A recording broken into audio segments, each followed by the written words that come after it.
El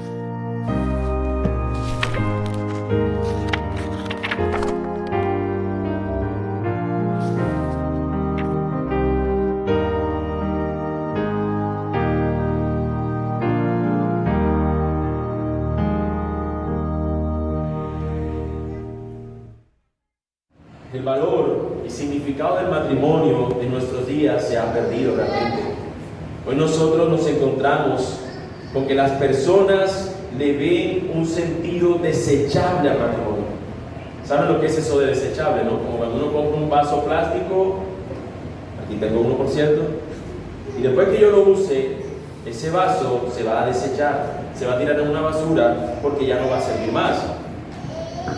Nosotros, o muchas personas hoy más bien, ven el matrimonio como eso, como algo que puede ser desechado, algo que puede ser en un momento determinado considerarse que ya no tiene sentido, que ya no tiene utilidad y por ende debe ser entonces lanzado a una caneca de basura.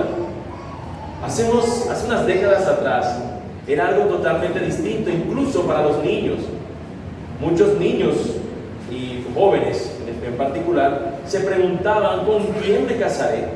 Era una de esas preguntas que las personas podían, o los niños o los jóvenes podían hacerse. Y lo digo con conocimiento de causa. Hace unos años atrás, cuando estaba en la escuela, en el colegio, recuerdo que existía un jueguito donde uno le preguntaban un número del 20 al 30 o algo así, uno colocaba un número en la mitad, le colocaban una serie de opciones de lado a lado y números, y uno luego iba sorteando y así te iba tocando con qué persona te ibas a casar. O sea, era un juego, ¿no? Con qué persona te ibas a casar, a qué edad te ibas a casar, cuántos hijos ibas a tener, no te iba a hacer tu luna de miel o tu boda, no sé, y otras cosas. Era un juego donde había un deseo, incluso en ese juego de niños, de saber y de tener como una idea de que algún momento de tu vida te ibas a casar. Hoy eso no forma parte ni siquiera de los juegos de los niños. Era muy común escuchar historias de príncipes azules que buscaban a una doncella hermosa para casarse, o de un notable héroe que rescata a su princesa encantada de algún mágico hechizo para poder contraer nupcias con ella. Eran las historias comunes que teníamos nosotros. Hoy en día no es así. Nuestras historias para niños más conocidas hoy día tienen la historia de muñecos que hablan, tienen historias de superhéroes que vencen a villanos destrozándolos todos completamente. Las historias de nuestros niños hoy en día tienen como historia fantástica la de una mujer que es una princesa de hielo, algo por el estilo, porque nunca he visto la película, y que va con su hermana a hacer algo, o algo por el estilo. Hoy ya no se ve ese asunto de un amor, de una búsqueda de una persona, de poder encontrarse con alguien para finalmente llegar al matrimonio. Y aunque dijera ese dicho popular de que serían felices por siempre, que no es cierto del todo, pero ya no son parte de nuestras historias. Cualquiera que piense de esa manera se le considera cursi y ridículo, lamentable para algunos el que piensa de esa manera. Si bien es cierto, mis hermanos, que el mundo ve el matrimonio de esta manera y podemos decir que está patas arriba, la manera como el mundo concibe el matrimonio, tenemos que decir con lamento, con tristeza, que aún dentro del cristianismo existen personas con posturas que les dan el mismo sentido desechable al matrimonio. Existen aún dentro del cristianismo personas que le dan este sentido de inservibilidad al matrimonio. Debemos ser nosotros de aquellos que defienden fuertemente el matrimonio como Dios lo establece en su palabra. Y eso, mis hermanos, nos llevará, y de manera específica, pareciera que el sermón se va a hablar de manera específica a los solteros aquí presentes. Quiero decir que esta enseñanza es para toda la iglesia, casados, solteros, niños que están pensando en siglos para casarse, cosas por el estilo. Este es un sermón, como todos los sermones, que es para toda la familia. Sin embargo, de manera específica, un soltero que se ve en edad de casarse ahora mismo pudiera estarse haciendo preguntas de ¿con quién? ¿Cuándo? ¿Dónde me casaré? Y te puedo asegurar algo, mi hermano, este sermón no te va a responder esas preguntas. No te va a responder con quién, ni cuándo, ni qué características, ni cómo es esa persona con la que has de casarte. No. Lo que sí puedo decirte, hermano, es que aunque no responderá a estos interrogantes, sí nos ayudará a ver la necesidad e importancia de una ayuda idónea. La importancia y la necesidad de una ayuda idónea, de allí el título de nuestro sermón, una ayuda idónea, o una ayuda adecuada, si tomamos el texto por la traducción de nuestra versión que hemos leído. Nuestro texto, mis hermanos, si ustedes se dieron cuenta, cuando empezamos a leernos, nos dice entonces. Entonces comienza con esa palabra conectora. Nos va a decir o nos va a ubicar en un momento, en un escenario donde nos está diciendo que hay algo que anteriormente ha ocurrido para llegar finalmente a este punto. Y lo que ha ocurrido anteriormente, bueno, si nos vamos desde el inicio, desde el primer sermón que vimos, o desde el primer versículo de Génesis, nos encontraremos con que nos dice que en el principio creó Dios los cielos y la tierra. Y Dios crea estos cielos, esta tierra, su universo, de una manera organizada, ordenada y perfecta. Y Dios fue tomando y haciendo una cosa cada día. El primer día dijo Dios, hágase la luz, y separó la luz de las tinieblas. Segundo día, separa las aguas, los mares abajo, los cielos arriba. Tercer día, el Señor separa entonces las aguas, colocando acá los mares, y de este lado la tierra, el terreno seco. Cuarto día, Dios entonces crea las lumbreras para separar esa luz de las tinieblas, ¿no? Las lumbreras mayores, la lumbrera mayor, la lumbrera menor y las demás estrellas. Quinto día, el Señor crea los animales acuáticos y los animales que vuelan. Sexto día, crea el Señor todos los animales terrestres y crea también al hombre y a la mujer. Después de esto nos va a decir que el séptimo día Dios descansa. Y permítame hacer este recuento porque es importante. Porque cada día que Dios fue terminando, dice que Dios dijo, todo era bueno. Y el sexto día nos damos cuenta que el Señor agrega una palabra que hace superlativo este día de creación. Dice, era bueno en gran manera. Así que Dios se tomó el tiempo para crear esto de manera organizada y era bueno todo lo que hizo su creación. Séptimo día, Dios observa su creación perfecta y luego va a demostrar cómo Él había hecho un jardín con unas características especiales y específicas, y allí había colocado al hombre. Es en ese contexto, en ese jardín que Dios creó dentro de toda su creación, donde ubica al hombre, donde tenemos entonces. Entonces, el hombre en ese jardín, con estos ríos que nutrían ese jardín que no le hacía falta nada, y que en el centro tenía dos árboles particulares, ese hombre allí, dice el Señor, que Él encuentra algo que Él necesita. Mis hermanos, Dios encuentra algo que Él necesita, y es eso lo que nos da pie o nos da lugar a nuestro primer encabezado: la necesidad de una ayuda idónea. La necesidad de una ayuda idónea. Nos dice el versículo 18: entonces el Señor Dios dijo, no es bueno que el hombre esté solo, le haré una ayuda adecuada. Una vez más, mis hermanos, el Señor abre su boca. Una de las cosas que nos dimos cuenta en la creación es que Dios todo lo que hizo, lo hizo con el poder de su palabra. Y dijo Dios, hágase la luz, y la luz se hizo. Y dijo Dios, en los mares se llenen de animales allá acuáticos, del cielo que vuelan. Dijo Dios y todo fue hecho. Y ahora Dios abre una vez más su boca para decir algo. ¿Qué es lo que Dios ha de decir? No es bueno que el hombre esté solo. ¿No es acaso, mis hermanos, eso algo curioso? Que la siguiente vez que Dios abre su boca, en esta parte del libro de Génesis en que nos encontramos, después de que Dios abre su boca al comienzo de cada día para crear, y al cerrar el día Él dice, todo lo que hice en el día de hoy ha sido bueno. Ahora, nos dice que en este día en particular, cuando Dios abre su boca, Él ha de decir que hay algo que no es bueno. Dios ha dicho todo el tiempo que las cosas son buenas, pero aquí dice, no es bueno. Lo que hasta este momento está, hay algo que no es bueno. Y no porque sea algo malo que entró a la existencia o a la vida humana o a la existencia de las cosas, sino que Dios en su obra creadora se da cuenta que hay una necesidad que Él debe cubrir. No es bueno que el hombre esté solo. Mis hermanos, la soledad no es buena. Hay muchos que disfrutan el estar solos, encerrados en su casa, en una pieza, meterse, pero ellos no están solos. Eso no es cierto. Ellos no buscan estar solos lejos de las personas. Ellos no dicen, yo no voy a interactuar con nadie. Tal vez en su manera de entender las cosas, que probablemente podríamos decir que está errada, muchos se encierran con un computador o con un teléfono, un smartphone, y están buscando compañía con otras personas. No están solamente encerrados en un mundo que ellos mismos inventaron, sino que ellos buscan interacción. Fuimos creados para nosotros estar con otras personas, para tener comunión. Y de hecho, la enseñanza que vimos en la mañana de hoy, les invito a los que no pudieron llegar a tiempo que la escuchen.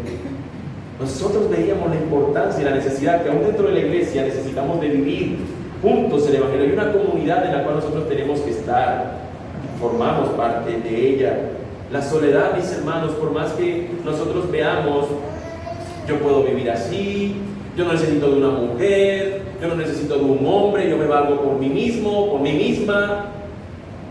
No es bueno, mis hermanos, la soledad. El Señor dice claramente, no es bueno que el hombre esté solo. No es bueno.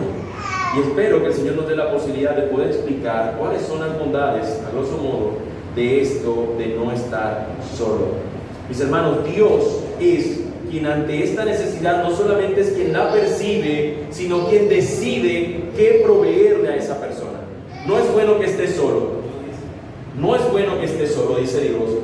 Y entre comillas podemos pensar, bueno, Dios inventará algo, Dios solucionará de alguna manera. Y eso es lo que Él dice. El Señor dice, haré una ayuda adecuada, o le haré una ayuda idónea.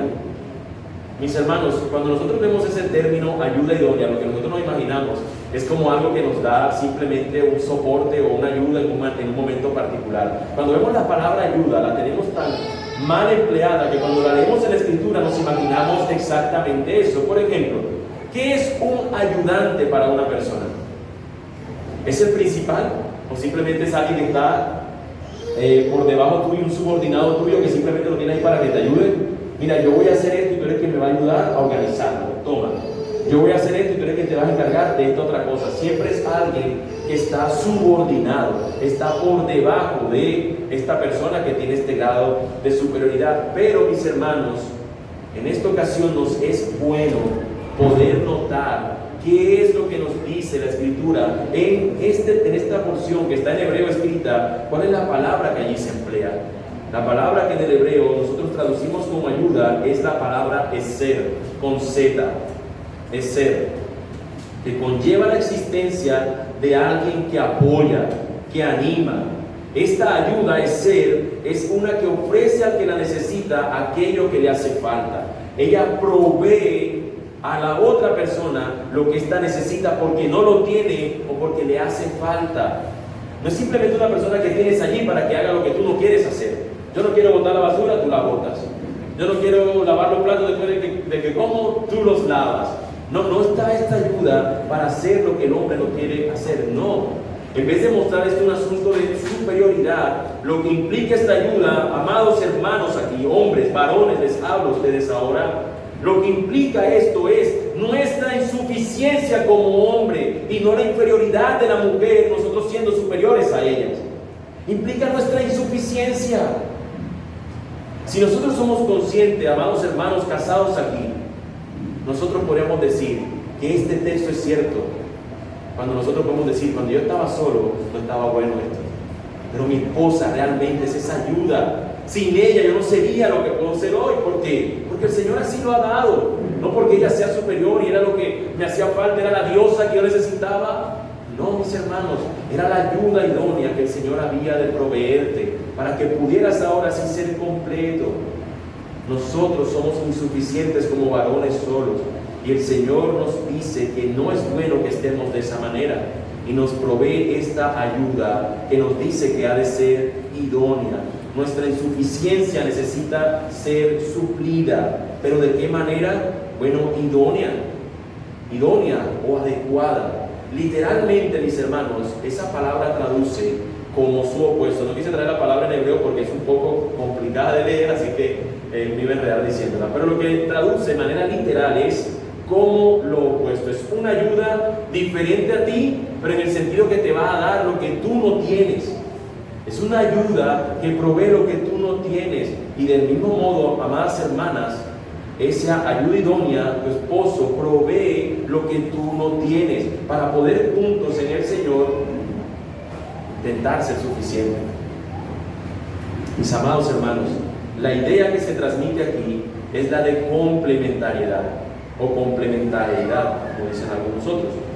Es ser un trabajo complementario. Ambos, los dos, funcionan como una unidad a la cual el texto al final nos va a decir cuando nos habla de una sola carne. Los dos, uno individualmente no puede hacer lo que el Señor ha llamado a hacer a ambos. Hay una idea aquí de complementariedad. Este hombre no está completo y solo lo estará cuando se una a la otra parte que lo completa. ¿Qué tan distintos serían nuestros matrimonios? ¿Qué tan distinto sería el matrimonio del mundo si lo observara, entendiendo esta realidad de que hay un asunto de complementariedad entre estas personas, entre cónyuges? Mis amados amigos, hicieron una aplicación de esta primera parte que hemos visto. Y es que tú debes notar que Dios sabe de qué cosas tú y yo tenemos necesidad. Y de manera específica, la necesidad de no estar solo, el Señor sabe que tú y yo la tenemos. Estoy casi seguro que la mayoría, yo diría que casi todos, o todos, probablemente, no tienen el don que menciona Pablo que él tenía, que es de la abstinencia. La mayoría de los aquí presentes, o todos, me atrevería a decir, no tienen ese don. Todos quieren casarse. Todos quieren casarse. Y mi amado hermano, amigo que estás acá, es Dios quien muestra en este texto su intención y su obra en proveer a este hombre en esa necesidad lo que él requiere. Este hombre necesita de una ayuda y Dios ha de proveérsela. No es bueno que ese hombre esté solo. Y tú, amado hermano, soltero, estás pensando en un futuro noviazgo, en un futuro matrimonio, descansa en el Dios soberano, quien es quien provee, quien es el que aún ha de darnos aquella mujer, aquel hombre, para nosotros poder tener el resto de nuestra vida, para servirnos, amarnos mutuamente, para ser esa sola carne que nos invita, como veremos más adelante. Que la preocupación no sea lo que abriga tu corazón, que esta necesidad no sea lo que te lleva a ti a tomar decisiones equivocadas, que por satisfacer esta necesidad tú seas movido por tus propios deseos y termines haciendo lo que no deberías. Hay una necesidad, mis hermanos, pero también hay una búsqueda de la ayuda idónea. Es lo que nos encontramos nosotros en los versículos 19 y 20, nuestro segundo encabezado, la búsqueda de una ayuda idónea.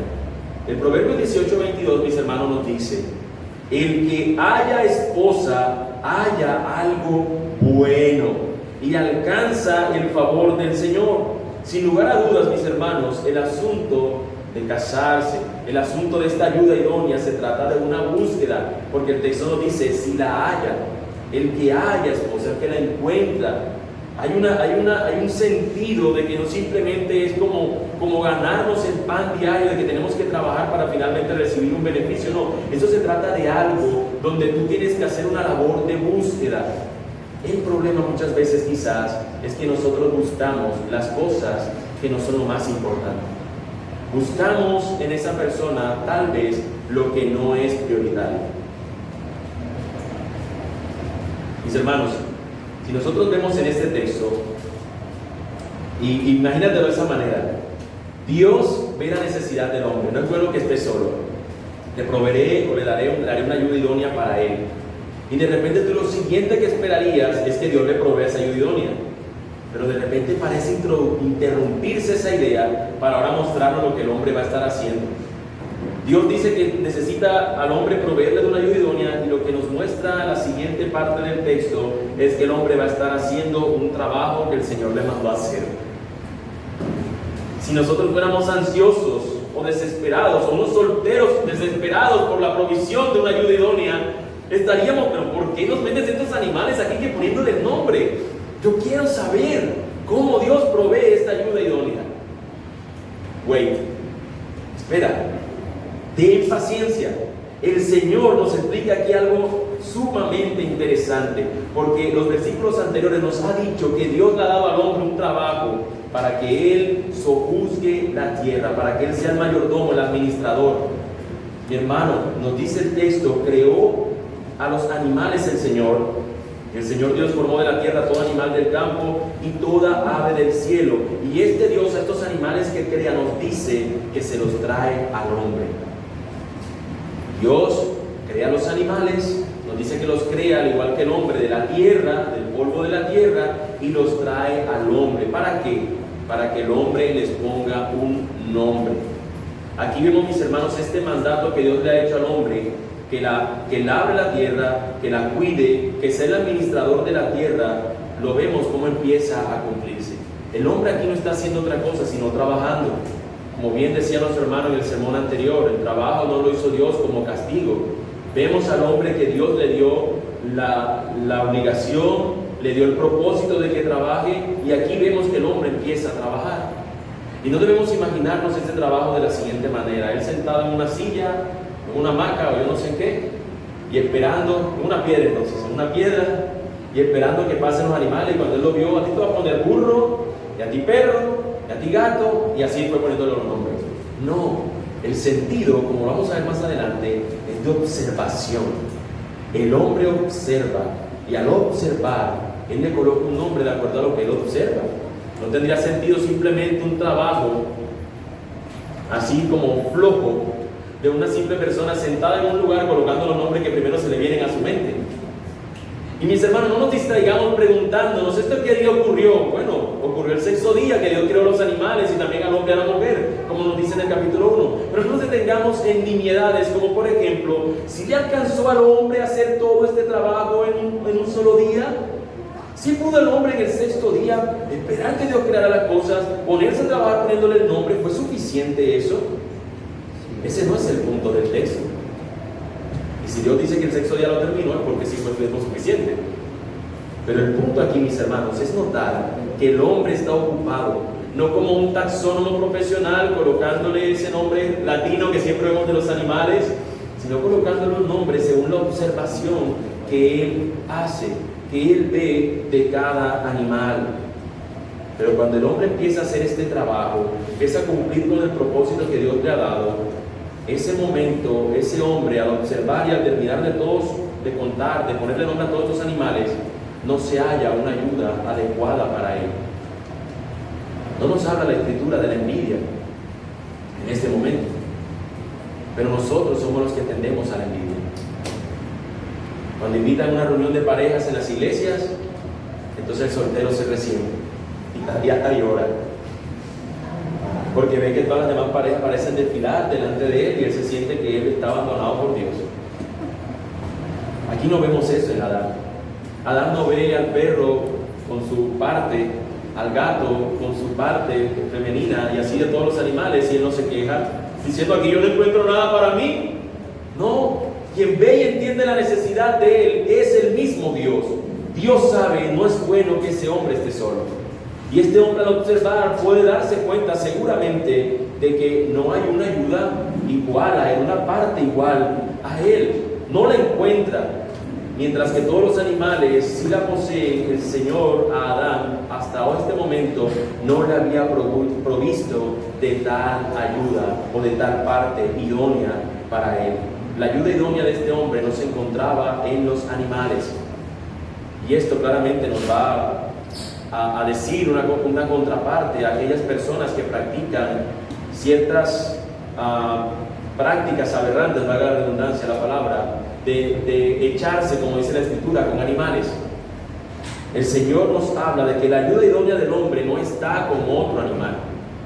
La ayuda idónea del hombre no está con otro animal, y aunque suene algo fuerte, y perdónenme si he sido gráfico en alguna idea para usted, pero lo hablo porque algunas personas tienden a lidiar con estos asuntos. Y el Señor nos está mostrando que la ayuda idónea del hombre no se encuentra en otro animal. Podemos pensar que después de tal labor el Creador se cansó podemos pensar que después de esta labor el Señor dijo, bueno, no la encontraste, ahora tú tienes que venir a mí para que yo sea tu proveedor de esa necesidad que tú tienes. Pero no es lo que nos habla el texto. El texto nos dice que Dios va a encargarse de proveerles ayuda idónea. Mis hermanos, yo les pregunto, ¿no cantamos ahorita que Dios es suficiente o que Jesús es suficiente? ¿Eso es verdad o no es verdad? ¿Tendría sentido si Dios hubiera colocado que la suficiencia o la necesidad del hombre fuera suplida en Él mismo y ya estaría bien? Por supuesto que sería eso suficiente. Dios es suficiente, pero Dios entiende que lo que necesita esta persona es una parte para que Él sepa que tiene otra que es idónea, que juntos hacen lo que Dios espera que sean ahora ellos, uno solo. De dos, Dios va a obrar para que estas dos personas se conviertan en una sola carne. Una aplicación que quisiera mencionarle a muchos, en especial a los solteros, pero también los casados podemos verlo. Dios, mi hermano, puso a trabajar a Adán antes de darle su ironía. Creo que es un buen principio para tenerlo en cuenta los solteros aquí presentes. Muchos, si hubiésemos tal vez comprendido estos asuntos, no nos hubiésemos distraído con tantas cosas. Si estaba en nosotros el deseo de tener una ayuda idónea, que nos encuentre entonces la provisión del Señor, estando nosotros ocupados en lo que Él nos ha mandado hacer: servir, trabajar, amar, discipular, evangelizar. Que el Señor nos encuentre ocupados, que no seamos simplemente unos vagos que están esperando, cuando me case será que haré esto. Hermano mío, esto no lo tengo escrito, hermano mío, si tú eres de aquellos que están lidiando con la pornografía, entiende que en el matrimonio no vas a solucionar ese asunto. No, mi hermano, soluciónalo desde ya. Es que cuando me case ya esa ansiedad que tengo la supliré. No, mi hermano, trabaja en esas cosas desde ya. Y así como eso, con tus asuntos. No esperes cuando te cases que esa persona sea la que te diga, vamos, levántate temprano. Debemos y debimos haber luchado con eso desde antes, con esas cosas que nos cuestan. En nuestra soltería es un tiempo para trabajar en que nosotros el carácter de Cristo sea formándose, para que cuando seamos una sola carne, mutuamente nos servimos y nos ayudamos en estos asuntos. Mis hermanos, necesitamos del Señor en esto también. Trabaja, sirve, haz lo que Dios te dé. Luego tendrás menos tiempo. Y cuando estás casado es cuando dirás, ahora quiero ir a predicar. Y ya no puedes. Ya tienes otras responsabilidades. Pero ahora en tu soltería, bendice al Señor por ella y sírvele conforme al propósito que Él te da por medio de ella. Nuestro texto, mis hermanos, nos ha presentado una necesidad y a su vez nos ha llevado a una búsqueda por encontrar, satisfacer tal necesidad. El hombre no lo encuentra en la tarea que Dios le encomendó. Así que lo que vamos a ver es que Dios se va a encargar de suplir tal necesidad. En los versículos finales, nuestro tercer encabezado nos apunta al encuentro con la ayuda idónea, versículos 21 al 25. Mis amados hermanos casados, ¿cuántos se acuerdan de ese primer encuentro con quien sería su esposa?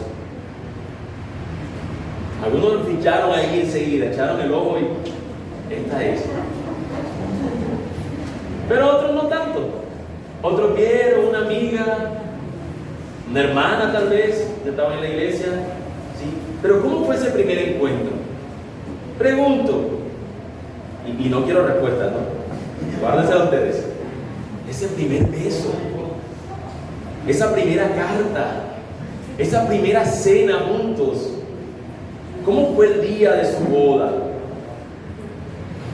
Otra pregunta, ¿quién nos presentó? ¿Quién te dijo, mira, te presento una amiga? ¿Quién hizo eso? ¿Quién sirvió de Celestina? Creo que se llama, ¿no? ¿Quién sirvió de Celestina?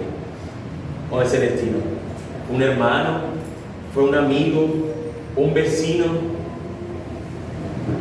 ¿Quién les levantó el teléfono? ¿Quién le consiguió el teléfono? Ay, dame el teléfono de ella para llamarla. Mis hermanos, piensa por un momento que de manera literal sea Dios quien te presenta a tu idónea. De manera literal en nuestro texto es Dios quien le dice, toma, Dani. No fue un teléfono que le dieron, no fue una cena romántica, no fue una cita de parejas online, no fue nada de esto. Fue Dios mismo proveyéndole y presentándole la ayuda idónea a este hombre. Recuerda que en la parte anterior del versículo vemos que Dios trae a los animales terrestres y se los trae a Adán para que les ponga nombre.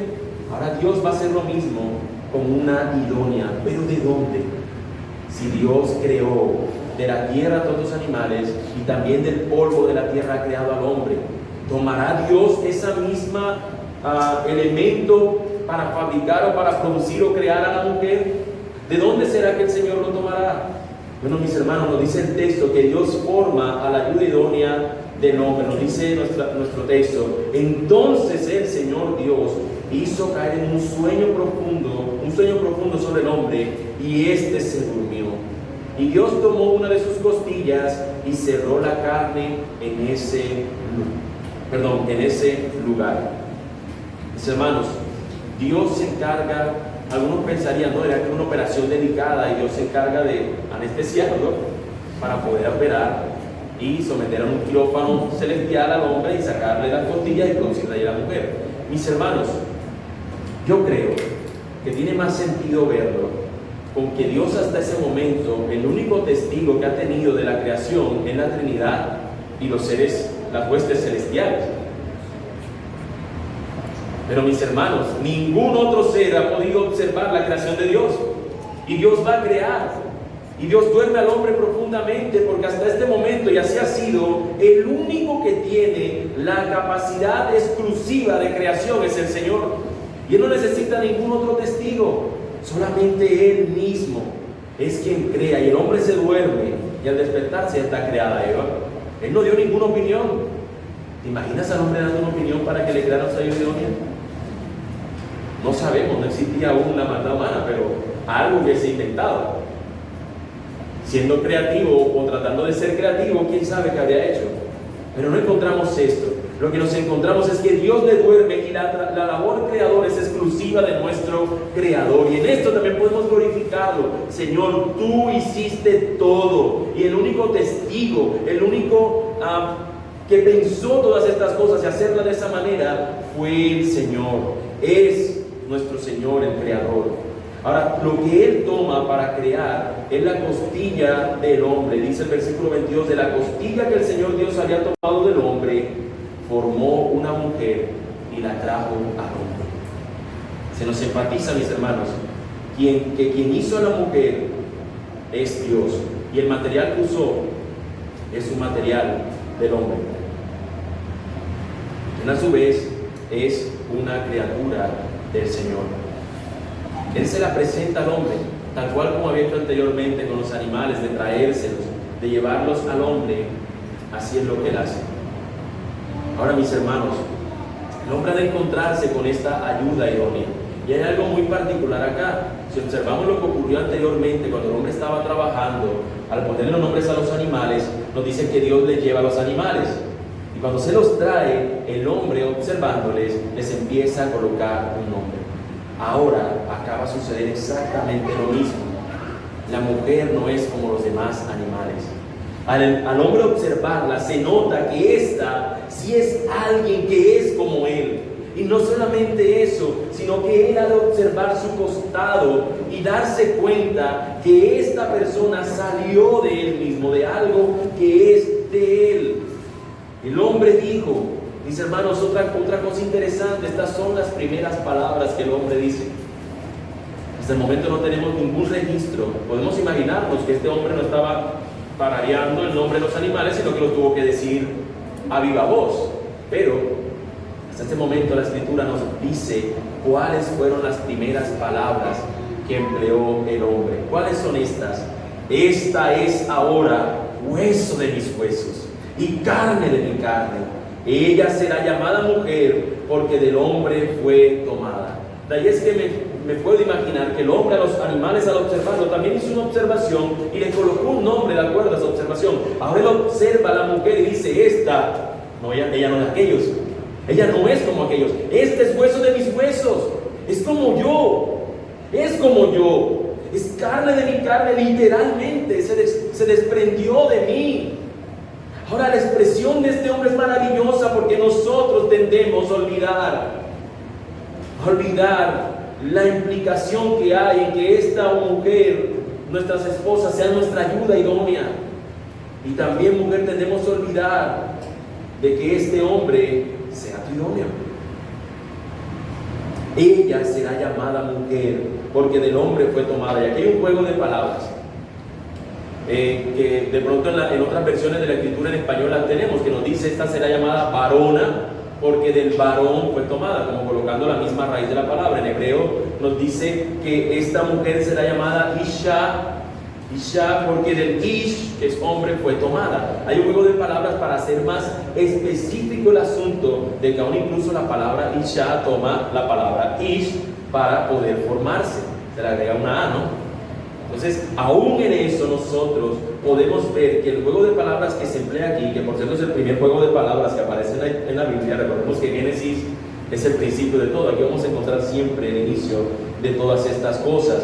Es la primera vez que se usa este juego de palabras en la escritura para mostrarnos un punto en particular. La mujer es sacada del hombre fue tomada. Y esto, vuelvo a repetir, mis hermanos, no puede ser tomado como algo de superioridad de la mujer, un ser inferior, sino al contrario, el hombre solo estaba necesitado y la mujer le fue provista para que ahora sea esta ayuda idónea, para que lo pueda acompañar, así el poder puede estar completo y cumplir el propósito por el cual el Señor lo había o lo ha creado. Ahora, esto nos entrega o nos da un resultado. Un resultado obtenemos después del hombre haberse encontrado con una mujer. Hay una emoción que el hombre tiene, ¿no? Imagínense eso. Este hombre ha visto todos los animales acompañados y de repente se despierta y encuentra esa ayuda idónea. Estaba feliz, estaba dichoso. Esta es carne de mi carne. Recuerden que esta felicidad no le duró mucho, ¿no? Después ya no dijo que era carne de mi carne, sino eso fue tu culpa, Señor, la mujer que tú me diste. Si hubiese sacado tal vez otra costilla, hubiese sido otra cosa, yo qué sé. Señor, le echa la culpa al Señor, pero en este momento él salta de felicidad, o por lo menos yo lo estoy escenificando de esta manera. Pero el hombre expresa esto. Sin embargo, después de esta emoción, el Señor ha de colocar un compromiso. No es simplemente que te emociones, aleluya, encontré a mi idónea. ¿Han visto esos hermanos recién ennoviados? ¿Los han visto? Por acá hay uno, ¿no? ¿Los han visto? Eso parece que estuvieran caminando sobre jardines y va pasando ahí y le están tirando como pétalos de rosa. No te ensucies tus delicados y amados pies, ¿cierto? Pero se nos olvida que el Señor, con las bendiciones que nos da compromisos. Nos da compromisos, y es lo que encontramos en nuestro texto. Por tanto, el hombre dejará a su padre y a su madre y se unirá a su mujer y serán una sola carne. Muchos les gusta la segunda parte, pero la primera no. La primera sí le vemos como que eso podría verse de otra manera. La segunda sí, me voy a unir con mi mujer. Claramente está hablando de una parte sexual allí, ya lo hablaremos. Pero mis hermanos, el texto nos habla de que el hombre dejará a su padre y a su madre. Piénsalo. Hasta este momento Dios había podido colocar en su palabra cualquier otro texto, cualquier otra cosa. ¿Sabe por qué? Porque Adán y Eva no tenían papá y mamá. No tenían papá y mamá. Tú dirías, pero ¿por qué Dios va a mencionar aquí en su palabra padre y madre que lo dejen? Finalmente ellos no tenían un padre y una madre humana. Pero evidentemente, mis hermanos, ese texto está puesto allí para ti y para mí, para todos los que leerían esto, para todos los que quieran saber qué implicaciones hay en el matrimonio. Mis hermanos, no es dejar a los padres abandonados como si más nunca existieran. La Escritura claramente nos habla de una honra que le tenemos, pero nos está hablando de que ahora lo que tú tenías en el hogar de tu padre, en el hogar de tu madre, ahora lo he provisto entre ustedes dos en este lugar que juntos empiezan ahora a formar. No se trata de que, y hay quizás también una consideración en el asunto de cuando vivimos con nuestros padres en una misma casa. Yo sé que a veces hay situaciones que nos llevan a eso por la economía y demás, pero eso no debería durar para siempre. Deberían ser los padres, deberíamos ser nosotros como padres, ustedes como madres, amadas hermanas, quienes insten a sus hijos a abandonar sus casas. No es que voy a tenerlo aquí, a mi tesoro, no. Es necesario que él crezca y madure, porque el Señor nos lleva a eso también. Pero queremos muchas veces amarrarlo y decir, no, él está bien aquí, es que yo no sé cómo la va a tratar él a ella, es que yo no sé cómo ella le va a hacer la comida a él. Eso no es un problema tuyo. Las aplicaciones las iba a dejar al final, pero me tengo que explicar acá. Mis hermanas, piénsenlo de esa manera. Hermano, piénsalo de esa manera. Dios nos lleva a eso, dejará el hombre. Ahora es una unión de ellos dos que se van a encargar de proveerse y satisfacerse mutuamente, de cada uno proveer lo que necesita el otro. Son una ayuda idónea y juntos realizan esta labor. Ahora el texto nos dice que se unirá el hombre a su mujer y serán una sola carne. Y es como que el hombre, su parte que le hace falta, necesita unirse ahora. Probablemente, mis hermanos, nosotros con la primera parte la entendemos más fácil, pero la segunda pudiéramos pensar de que solamente tiene un asunto sexual y ya. El hombre se va a unir a su mujer, serán una sola carne y punto. Mi amado hermano, aquí hay muchas cosas a nosotros considerar, que si no las tenemos en cuenta terminaremos pervirtiendo lo que Dios ha creado perfectamente.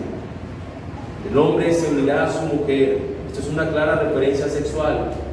El hombre, cuando se consuma su unión con la mujer, es cuando el acto sexual se realiza. Y a veces vivimos en un mundo donde nos dice que esto se puede tener como una libertad. No importa, tú estás ganando experiencia para cuando te cases, con quien finalmente te cases, ya tú tengas una experiencia, como si tratase de una hoja de vida, ¿no? Como si tú vas a casarte y vas a presentar una hoja de vida. Yo tengo a este fulano, lo conozco literal como dice la Biblia. No, lo que el texto nos invita es que Dios proveyó al hombre una mujer para que él la conozca, para que él se una a ella en un momento que va a ser tan importante, porque los va a hacer que sean ahora una sola carne. Y de ahí en adelante lo que Dios unió no lo separe nadie más. Pero consideramos que la relación sexual no tiene ninguna implicación. Mis hermanos, lo que Dios nos ha provisto en el matrimonio es para que nosotros tengamos ese deleite de lo que consume finalmente, o cuando el matrimonio es finalmente consumado, es en la unión sexual. Por eso los cristianos sostenemos con firmeza también que las relaciones extramaritales o prematrimoniales no deberían ser consideradas entre los creyentes, porque nosotros estaríamos pecando por fornicación. Ya tomaremos un texto que nos habla un poco de eso, pero quisiera antes decir algo también.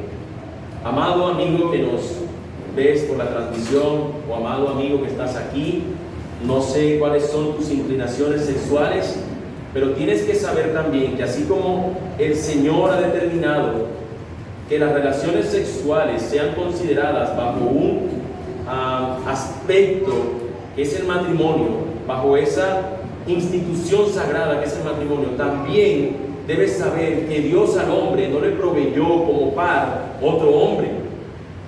Dios no dijo, voy a hacer una ayuda idónea. Oye, yo necesito dos hombres fuertes, voy a crear otra ayuda idónea a otro hombre. O no creó al primer ser una mujer y le proveyó otra mujer. Dios hizo un hombre y le proveyó como su ayuda idónea una mujer. Y no es porque se amaron y porque esta unidad sexual ahora los hace ser una sola carne. Esa sola carne jamás podrá darse en la unión de dos hombres o en la unión de dos mujeres. No es posible. Dios determinó que fuera un hombre y una mujer bajo sus vínculos, bajo sus condiciones, bajo su estándar. Y si alguno tiene una lucha con ese deseo por otro de su mismo sexo, amado amigo, queremos escucharte.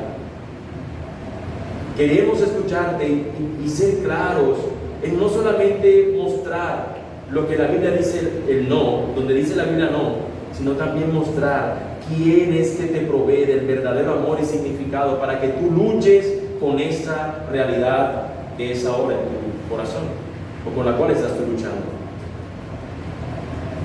El asunto, mis hermanos, volviendo a nuestro texto de la sola carne, podemos encontrarlo en 1 Corintios capítulo 6, versículo 15-19. Miren lo que nos dice la Escritura. ¿No saben que sus cuerpos son miembros de Cristo? ¿Tomaré acaso los miembros de Cristo y los haré miembros de una ramera? De ningún modo. ¿O no saben que el que se une a una ramera es un cuerpo con ella? Porque Él dice, los dos vendrán a ser una sola carne. Pero el que se une al Señor es un espíritu con Él. Huyan de la fornicación. Todos los demás pecados que un hombre comete están fuera del cuerpo, pero el fornicario peca contra su propio cuerpo. ¿O no saben que su cuerpo es templo del Espíritu Santo que está en ustedes, el cual tienen de Dios, y que ustedes no se pertenecen a sí mismos? El texto nos está diciendo, y aquí emplea una ramera, una mujer, una prostituta, ¿no? Que el término suene fuerte, pero claramente no está haciendo solamente alusión a ella, sino al hecho de tener una relación sexual con otros. Cuando lo haces, estás uniéndote en un solo cuerpo, una sola carne con esa persona. Y esto nos dice que es un pecado, que es fornicación. Y que a diferencia de los demás pecados que se cometen por fuera, este es el único pecado que cometemos en nuestro propio cuerpo. Es un pecado que no está fuera del cuerpo, sino dentro de nuestro propio cuerpo. Contra nuestro propio cuerpo pecamos. Así que puedes saber, mi amigo, que si este ha sido tu caso, también puedas reconocer o entender que estás actuando en contra de lo que Dios nos ha dado como diseño original. Y si no te has arrepentido, quiere el Señor obrar en un arrepentimiento genuino en tu corazón.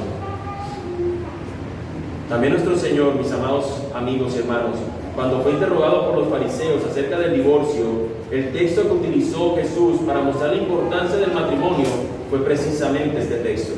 Se acercaron a Jesús algunos fariseos para ponerlo a prueba diciendo: ¿le está permitido a un hombre divorciarse de su mujer por cualquier motivo? Es decir, separarse de su sola carne por cualquier motivo. Y Jesús le responde: ¿no han leído que aquel que los creó desde el principio los hizo varón y hembra? Y dijo: por esta razón el hombre dejará a su padre y a su madre y se unirá a su mujer, y los dos serán una sola carne. Así que ya no son dos, sino una sola carne. Por tanto, lo que Dios ha unido, ningún hombre lo separe. ¿Con qué osadía nosotros vemos en nuestra mente la oportunidad para querer separar lo que Dios ha unido? ¿Y con qué osadía vemos nosotros como que no pasa nada, no tiene sentido, cuando nos unimos como una sola carne a alguien que no es nuestra esposa? Mis amados hermanos, el unirte con otra persona es un pecado, porque Dios estableció un único vínculo con una única persona en una sagrada institución. Deberíamos considerar esto antes de ver como que pecar de esa manera es un pecadillo o no es cualquier cosa. El texto, mis hermanos, de manera concluyente nos termina diciendo que ambos estaban desnudos, el hombre y su mujer, pero no se avergonzaban. Claramente este texto va a tener mayor importancia y relevancia en el capítulo 3, cuando los hombres luego se van a ver desnudos y ahí sí se avergüenzan. Pero lo que podemos decir es que estos hombres, su labor tan complementaria no los llevaba a observarse como nosotros pudiéramos observar hoy a una persona, incluso si estuviera desnuda. Aquí no hay lascivia, aquí no hay lujuria, aquí no hay nada de eso. Los hombres, el hombre y la mujer pueden observarse desnudo y no hay vergüenza, sino que al contrario, en este mundo perfecto hasta ahora, el hombre está en esta condición y no pasa nada de eso, ni vergüenza, ni un deseo mayor que el que él pudiera desear, cosa que va a ocurrir después, cuando vemos en el capítulo 3. Quisiera dar algunas aplicaciones acerca de lo que hemos visto hasta ahora. Mis hermanos, casados, Dios es quien nos ha dado una esposa, en otras condiciones distintas a las de Adán, pero con la misma intención, que seamos una sola carne. A ti también eso, mi amada hermana.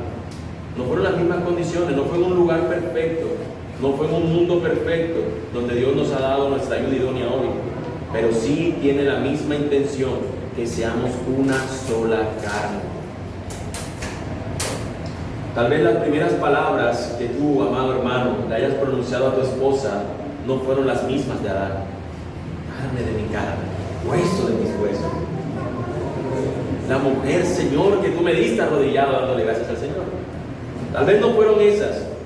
Sin embargo, mis hermanos, tú diste unas palabras que tienen la mayor importancia tal vez. Tú dijiste ante el altar, sí, acepto. Y cuando tú pronunciaste esas palabras, inmediatamente dijiste no a todas las demás. Sí a ella, no a ninguna de las demás. No importa si vienen de otros países y están necesitadas, no son para ti. No son para ti. El Señor, cuando dijimos sí, Señor, acepta esta mujer que me diste, le dijimos inmediatamente no a todas las demás. Así que debemos considerar eso. Y tú también, mi hermana, cuando tú dijiste sí, acepto a ese bello y apuesto jinete, príncipe. No estoy hablando de mí, mis hermanos. Tú dijiste sí a él y no a todos los demás hombres. No importa qué tan dulce vengan a hablarte, deberías saber que el único que deberías escuchar su voz amorosa hacia ti debería ser tu esposo. Amado hermano soltero, ruégale a Dios y descansa en Él. Yo viví tu ansiedad. Yo sé lo que es estar un poco ansioso. Pero que la ansiedad por suplir esta necesidad no te lleve a tomar decisiones equivocadas. Que su palabra sea tu manual para buscar su voluntad en tu vida. Ocúpate hoy como soltero de lo que debes ocuparte. Y ruega y descansa en el Señor, en su provisión adecuada para cada momento de tu vida, pero también para ese en particular. Cuando llegue tu esposa te encuentre ocupado en lo que tenías que estar ocupado. Tu esposo, tu esposa, tú tienes que saber que en unos años, tu esposa o tu esposa, tienes que saber que tu esposo no se va a ver bien con el pasar de los años. Que el pecado va a desnudar cosas de él que no te agraden, cosas de ella que te disgusten, pero que eso no sea motivo para descartar a tu amado. Que eso no sea motivo para desechar a tu amado, que puedas pronunciar esas palabras, esa es mía, esa es mi carne, y tratarle como merece, y que sea tú, para ella, su ayuda idónea, que tú seas para él su ayuda idónea. Estos hombres hasta ese momento estaban desnudos y no se avergonzaban, pero con el pasar del tiempo, las parejas parecen evidenciar como esto, ¿no? No me veas, no me veas. La gravedad está haciendo sus efectos. No me veas. No hay vergüenza porque tú eres mi propia carne. Y si hay algún dolor en ti, yo también lo experimento. Y si hay alguna cosa que ha cambiado con los años, no importa. Dios nos ha hecho unos a ambos. De los dos hizo uno. Y eso es hasta que la muerte nos separe. Mis hermanos, nosotros necesitamos a Cristo. Evidentemente necesitamos a Cristo en esto. Este primer Adán, mis hermanos, es dormido por Dios. Y después, al ver su cicatriz, se emociona con su ayuda idónea. Pero eso, como bien lo sabemos, sería por un corto tiempo. Ya en el capítulo 3 vemos quejándose de la mujer que Dios le dio. No obstante, mis hermanos, nuestro Señor no es así. Él fue voluntariamente a despojarse de sí mismo. No fue dormido. Cristo, nuestro Señor, fue voluntariamente a entregarse, a despojarse, no de una pequeña parte de su cuerpo, sino todo. Dio toda su vida, toda su sangre por salvarnos. Y no es que haya dormido, Él lo hizo siguiendo la voluntad del Padre. Él murió por nuestros pecados y, mis hermanos, el tercer día Él resucita, despierta, por decirlo de una manera. Y este Cristo Jesús, al ver su costado, esa llaga donde metió Tomás su dedo, cuando Cristo la ve, Él sabe que esto ha sido para proveer para Él una esposa con la cual se celebrarán unas bodas eternas por los siglos de los siglos. A diferencia de este primer hombre, su esposa, Él luego la repudió por un instante, pero nuestro Cristo, al ver sus llagas, nos ve a nosotros, su amada esposa, su amada iglesia, y Él sabe que es Él quien la sostiene, quien la provee, quien la cuida, quien la ama. Mis amados hermanos, a precio de sangre, Cristo Jesús nos ha comprado y nosotros somos de Él y de nadie más. Nos hemos unido con Cristo y separados de Él no podremos estar jamás. Mi amigo, con quien nos casamos es tal vez la segunda decisión más importante que tenemos en nuestra vida. ¿Con quién te vas a casar? Muchos la consideran la decisión o la segunda decisión más importante de sus vidas. Sin embargo, yo quiero presentarte aquí la principal decisión que tú tienes que tomar en tu vida, y es arrepentirte y creer en el Evangelio. Esa es la mayor decisión que tú puedas tomar, decidirte por Cristo Jesús, decidirnos por qué mujer nos casamos. Es quizá la segunda más importante, pero la primera es qué vas a hacer tú, teniendo al frente a un digno, hermoso Salvador que dio su vida por ti. Yo espero que el Señor obre en tu corazón y tú te puedas arrepentir y creer en Cristo Jesús. Vamos a orar. Amado Dios, te queremos dar gracias, Señor, porque tú nos has recordado, Señor, el valor, la importancia del matrimonio, el poder saber que tú eres quien ha provisto, Señor, de esto como una institución sagrada para poder a nosotros llevarnos a regocijarnos con esa mujer que nos has dado y a las mujeres con el hombre que tú les has dado. Señor, gracias,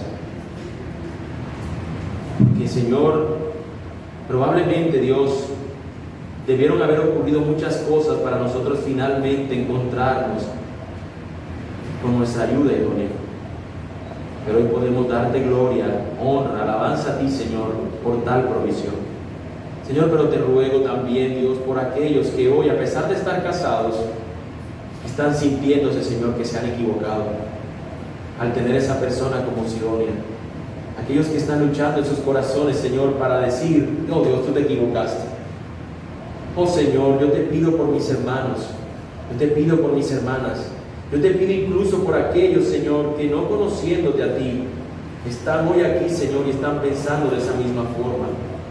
Señor, ayúdales a entender y a ver el verdadero significado, Señor, del matrimonio, y a proveerse unos a otros lo que tú nos invitas a proveernos en tu palabra. Oh Señor, te lo rogamos, te lo pedimos, bendito Dios. Señor, como te rogamos también por aquellos que están en relaciones de noviazgo, aquellos que están solteros, Señor, bendito Dios, que no adelanten, Señor, nada de lo que no debe ser adelantado, Dios, que tú nos has dado, Señor, en esa unidad sexual, Señor, esa respuesta o ese significativo, Dios, cuando nosotros nos unimos a nuestro cónyuge, Señor.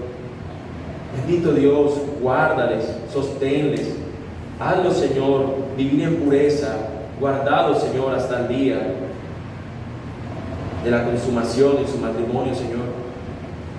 Te ruego también por mis hermanos solteros, mis hermanas solteras, oh Dios, ayúdalas a descansar, ayúdalos a descansar en ti, Señor, y a colocar, Señor, toda su ansiedad sobre ti, que tú tienes cuidado de nosotros. Oh bendito Dios, que puedan ocuparse ahora en lo que deben estar ocupados, Señor, que puedan cumplir, Señor, los propósitos por los cuales tú los tienes ahora, en este momento de sus vidas, en ese estado. Bendito Dios, te lo pedimos. Te rogamos, Señor, por aquellos que no conociéndote están aquí o están a través de esta transmisión, Señor.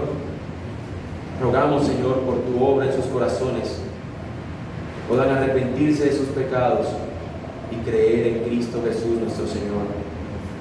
Bendito Dios, te lo pedimos.